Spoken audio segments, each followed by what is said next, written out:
दिवाली की रात थी। पूरा शहर रोशनी से जगमगा रहा था।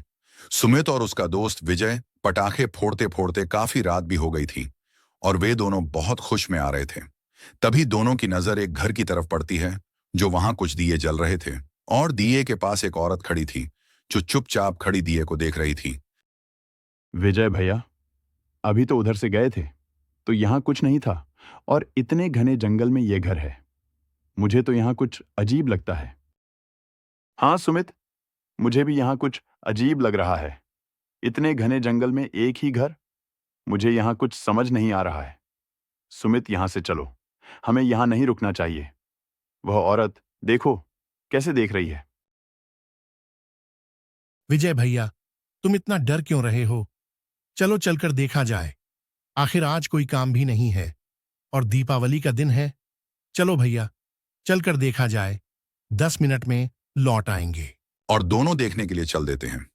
विजय काफी डर रहा था क्योंकि उसको शक था कि यह घर कोई मनुष्य का नहीं है।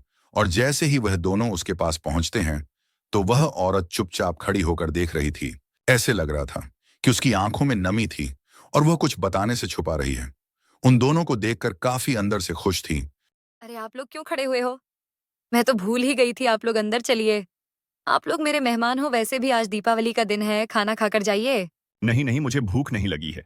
हम लोग अभी अभी खाना खाकर ही आए हैं। चलो सुमित, यहाँ से।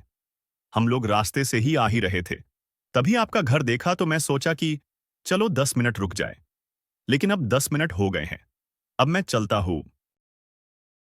अरे विजय भैया, आप डरते क्यों हो? आज का दिन कोई काम भी नहीं है। आखिर घर भी ज्यादा दूर नहीं है, 1 घंटे में पहुंच जाएंगे। चलो 10 मिनट और रुक जाए, उसके बाद चला जाएगा। और वह तीनों घर के अंदर की तरफ जाने लगते हैं और घर के अंदर पहुंच जाते हैं तो देखते हैं कि अंदर कुछ दिए जल रहे थे और अंदर कुछ अजीब सी आवाज आ रही थी। यह सुनकर विजय काफी घबरा जाता है और वह बहुत तेज डरने लगता है। सुमित, मुझे यहां बहुत डर लग रहा है। चलो यहां से भाग चले। घर के अंदर आते ही वह औरत दिखाई नहीं दी। वह कोई औरत नहीं है। मैंने तो उसकी चाल देखा है जो चलते चलते गायब हो गई थी। मुझे पानी प्यास बहुत तेज लगी है। विजय भैया, तुम डरो मत, मैं अभी देख कर आता हूं। शायद वह खाना लेने के लिए गई हो। तुम यहीं रहो, मैं अभी तुम्हारे लिए पानी लेकर आता हूं। सुमित पानी लेने के लिए चल देता है, रूम की तरफ जाता है और रात भी काफी हो गई थी। विजय चुपचाप अपने जगह पर खड़ा रहता है और वह मन ही मन सोच रहा था कि यहां से कैसे निकले। सुमित जैसे ही रूम में पहुंचता है तभी चुड़ैल अचानक सुमित पर हमला कर देती है और सुमित नीचे जमीन पर गिर जाता है। जो चुड़ैल बहुत गुस्सा और क्रोधित हुए थी।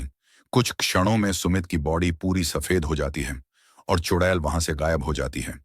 विजय काफी देर से सुमित का इंतजार कर रहा था। अरे सुमित को इतनी देर हो गई, अभी क्यों नहीं आया? मुझे तो कुछ गड़बड़ लग रहा है। मैं सुमित से पहले बोला था यहां नहीं रुकना चाहिए। सुमित को अगर कुछ हो गया तो उसके घर वाले हमारे पर पूरा इल्जाम आएगा। चलकर देखते हैं।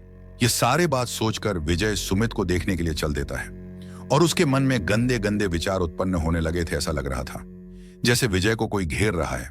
और वह सुमित के पास पहुंचता है तो देखा है कि सुमित की बॉडी पूरी सफेद हो गई थी। ऐसा लग रहा था कि उसके शरीर में कोई जान ही नहीं है। यह देखकर विजय का होश उड़ जाता है और उसके कानों में आवाज गूंजने लगती है जो उसको अपनी तरफ खींच रही होती है। काफी संभाल कर विजय जोर से भागने लगता है। जो चुड़ैल उसका पीछा करने लगती है, विजय भागता रहता है और चुड़ैल उसका पीछा नहीं छोड़ती है, वह हवा में उड़ती है। कुछ देर बाद चुड़ैल गायब हो जाती है और विजय भागते भागते गांव में पहुंच जाता है।